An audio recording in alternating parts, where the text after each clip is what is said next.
and welcome to Stolen History, Week in Review, Episode 4. I'm Oracle, and I'm here with Max, MGVDT, from Stolen History. How are you, Max?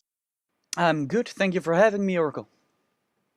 No problems at all. Well, I guess we should just get straight into it. We've had some amazing threads come in this week, and we might start with Where Did This Steam Age Tech Go from KD755.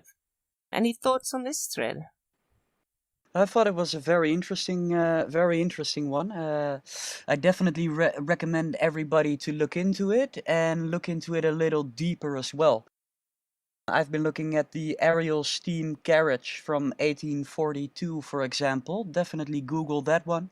Definitely watch the video and definitely leave a response, because I think KD755 is really onto something here. Yes, it's true, because there was all sorts of machines were run by steam, and then suddenly, boom, they're gone. Yeah, it's a bit suspicious. As a Dutchie, of course, I've always had it with the comparison with mills and with modern equipment, that the wind energy and the water energy has been around for a long time. But the steam energy is really interesting as well, especially if you go look at how long ago it all was. I thought it was very interesting. Yeah, I wonder, is it? I haven't watched the video, but I wonder, is it related to, for the discovery of oil and everything being transferred over to petrol and fossil fuels rather than steam for profit? Yeah, well, that's definitely always everything. If you live in a capitalistic world, then it's very unwise to expect anything in the end except a big bag of money for a small percentage of people, because that's what everybody is working for every day. So to expect something else would be very weird. I think you're onto something there, Oracle. I think that most of these inventions were deliberately held back because money could be made on other ways, and steam age tech is a great example of that. Then we have Sacred Detroit, Michigan by JWW427, one of our favorites.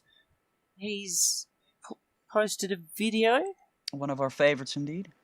Saying that the USA cities have been built upon sacred sites by Freemasons who knew most of the truth of our world and universe. What are your thoughts here? I can't argue with him. I think everybody knows has heard about the layout of Washington, for example, and I definitely recommend everybody looking into the thread and let your thoughts go on it. And for example, in the Netherlands, we have the palace on the dam, which is built on 13,396 poles, which is very interesting. And as JWW points out, from what at least I understand and what he understands as well, is that most Freemasons see mathematics as the one true language. So I definitely think he's onto something there. What do you think? Yes, no, really. I'm going to have to go and have a read of the links he's put up there. Disclose the Lake Superior anomaly. Yes, I will really have to get into this. I'm not familiar very much with the Great Lakes. I understand. I think it's the Lake Superior anomaly is a very interesting one as well. A lot of the old mining operations are highly questionable, and a lot of old mines found all around the world and weird cave systems, and definitely worth a deeper dig. And like JWW says, it's highly intriguing. Yes, he's obviously been focused on that area with his research lately.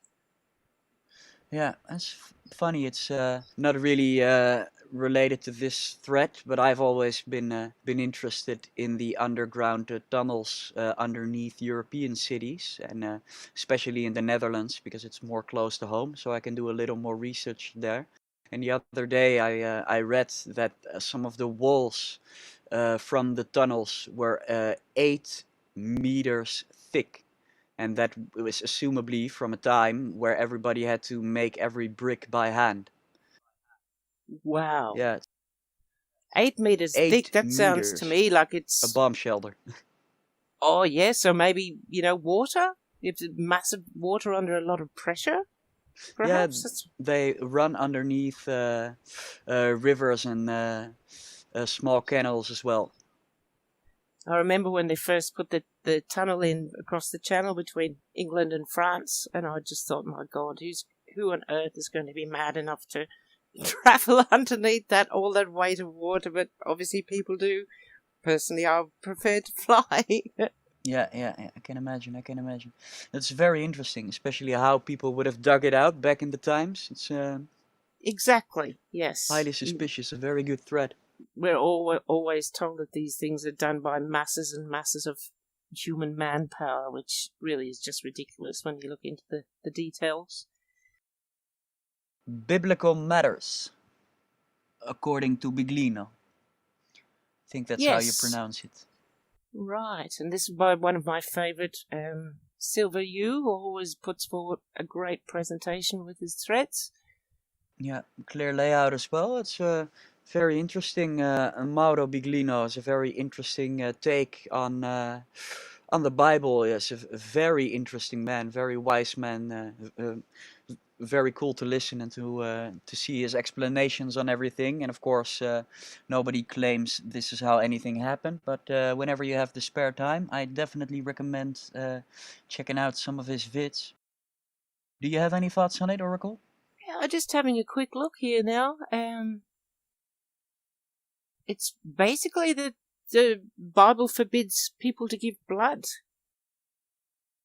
A distinction being made between animal blood and human blood.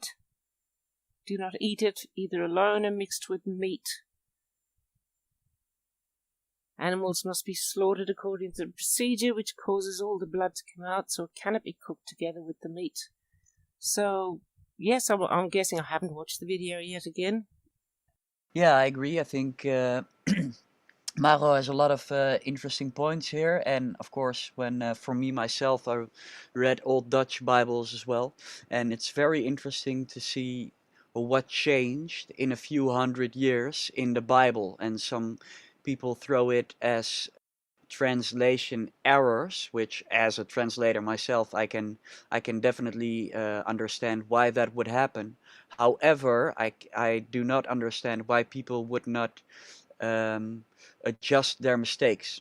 Or if somebody points out that you made a translational error, then why wouldn't you correct it? Yes, definitely going to have to go in tonight and have a look at this thread. Great work always done by Silver Yu. I recommend everybody else does the same thing. Jump in and have a look at the biblical matters according to Biglino. Moving on, we have The Animal of the Earth. It's a thread by a new member, Seventh Son, who it's not very easy to read and understand exactly what he's trying to say. That's what I'm finding here. I think a few of the other members too are struggling to understand what he's trying to say. I think it might be best if people just go and have a look at that one themselves. It's related to the creation of the earth. The source book introduction is, in the beginning there was a giant named Ymir, and a greater giant never lived. He threw his body into an abyss, created the world from the remains. So he's comparing various countries, America, Africa, Asia, Australia, to anatomy, I think. I'm not quite sure how it relates to the video games and the music videos that he adds in, but I would have to watch them to be able to really try and understand what he's saying here. It might be best if we just move on, I think, for now. Yeah, I think The Animal of the Earth, it's a bit of a read through, but once you get into it, I would like to very much thank everybody who contributed as well, because it gets very interesting later on. It's a bit of a tough read, but because a lot of people, or a couple of people responded from it with their different type of views and different points of views, it gets interesting later on. So I definitely recommend having a look at it. And of course, it's mostly speculation, and with the predictive programming from some video games, for example, and music and stuff, it's interesting to let your mind go on about. Yes, indeed, indeed. So, coming on to Los Angeles Smog, A Convenient Truth by Will Scarlett. He's basically saying that the conditions, topography of the area creates naturally fog to be trapped in the area, and so the Los Angeles smog is really quite a natural thing in respect of the amount of pollution that's been caused. Yeah, it's a very weird thing. I don't want to get too personal on my opinions on global warming, but I definitely recommend everybody to having a look into this. And it's the same, of course, with everything else. Once you live in a world ruled by money, then don't expect anything not to be influenced by the guys with the money. That's right, and he's more or less saying that a lot of this climate change thing is driven from California, and hence the relation to LA and the topography and how the smog and the smoke all occurs and hangs around, and how it was used for Al Gore and his Inconvenient Truth, putting on pressure for the whole global warming, climate change. I gotta say, I liked Al Gore a bit more than that little yelling Danish girl or Swedish girl or Oh, whatever she's Greta. from. Very, very hard to even listen to 2 or 3 minutes worth. But I mean, of course, we all know she's just a puppet. So what can you do? These are the people they present us with to try and push their agendas through. I always wondered if real people couldn't just immediately like how do you say it, pull through it, because they would be like, in my opinions, one of the things that makes us human is our ability to adjust and to learn, and also to have a certain point of a memory, so that we can always remember how we've been lied to in the past. And I think that the Germans say, "Want sie einmal liegt, glaubt man ihr nicht." And I think that's really good for this one, and it's a very good attachment to climate change as well. Yes, and how we've totally given up our critical thinking, really, and being bamboozled by this, allowing these whole agendas to just flow past us without really saying, "Hey, what? Hang on a second, that doesn't make any sense." I wonder how long critical thinking is still allowed. Oh, probably not for very long. I'm every day waiting for them to shut down the internet because of people like us at Stolen History. Well, moving on, we've got a new post by Citizenship, and he's asking, is it time yet? And he's posted a video that I think I mentioned in comments that I watched over 10 years ago. And it also fired my blood up when I saw it. I thought, this is what people need to see, this is important. And he's more or less saying, stand up, enough of the bullshit. Let's just get on, stand up and change the world back to how it should be, and stop listening to these people. I highly recommend people watch the video. It's a excerpt from the show Network from 1976. I'm mad as hell.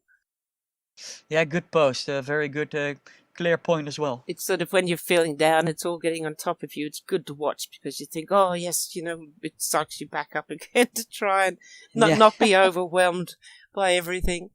So moving on, we've got a new post from Dreamtime. Was the city of Venice created in the 17th century? Which he's developed from a post he made in the KD archives about Venice, and it's a really, really interesting read, Max.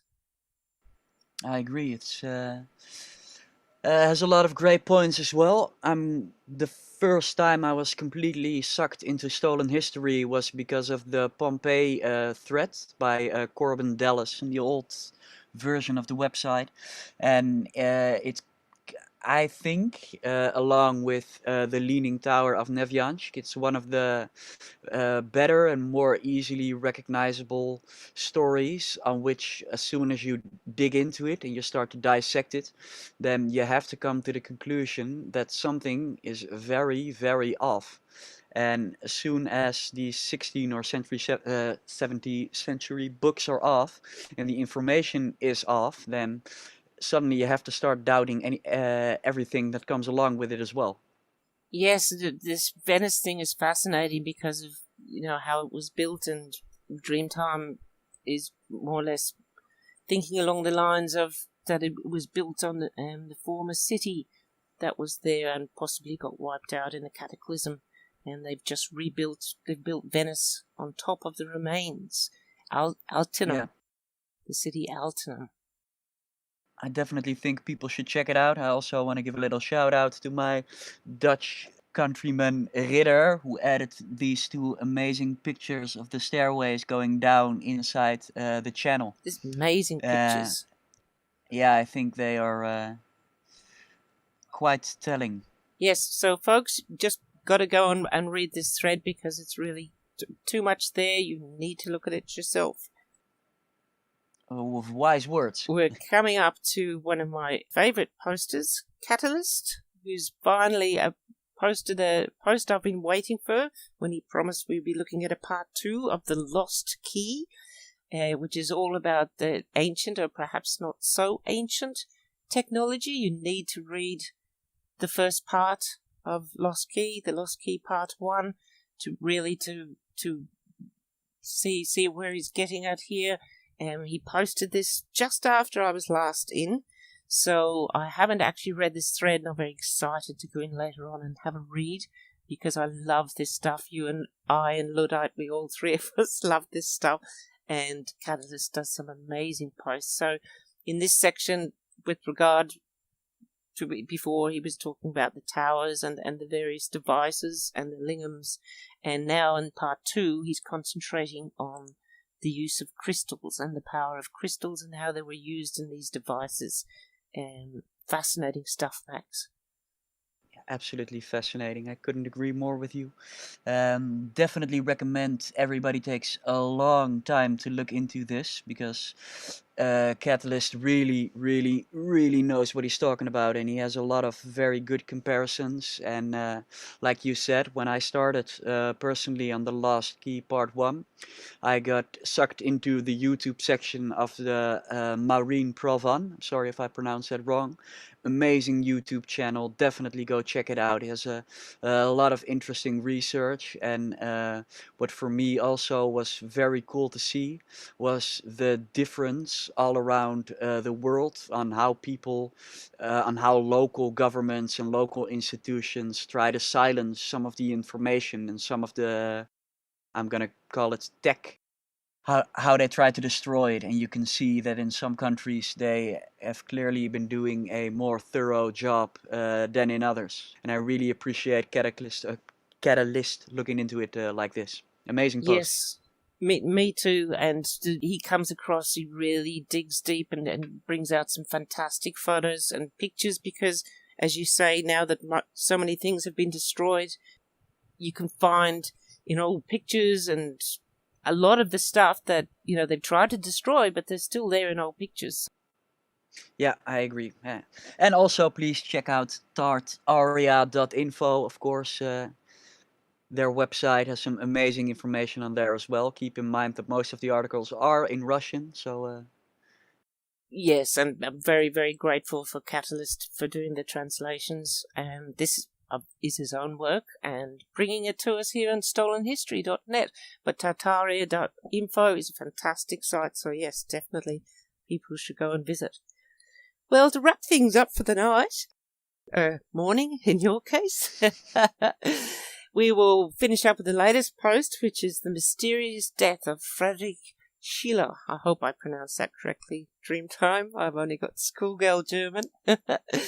Another thread by Dreamtime. It's about the poet Friedrich von Schiller, who lived from 1759 to 1805. and how he wrote against the aims of the Illuminati, and in his opinion he had to die because of it. And the thread then goes into the details of the mysterious circumstances that accompanied his death, and more bizarrely, the way for somebody who was so well known and was extremely popular in his day. And he wrote hymns like William Tell, quite a few, to Demetrius after that, and he started working on that, and he was supposedly silenced by the Illuminati and had a premature death at the age of 46, but more mysteriously was buried in very strange circumstances. For somebody who was so popular and so high profile, he was given a criminal burial. So I recommend people read it because there's a lot of info there and it's quite astonishing, really. What do you think? I agree. I never heard of Friedrich Schiller myself, but definitely an interesting read, and of course a lot of very suspicious loose ends to it. I do have to say that I think that if you really want to write someone out of history, it can be done. But sometimes small fragments of it remain, and could very well be that this Friedrich Schiller is one of the lads who just a little bit too much information was left around, so they couldn't completely write him out of the narrative. A very interesting read. I definitely recommend people looking at it. And Dreamtime, thank you for contributing, of course.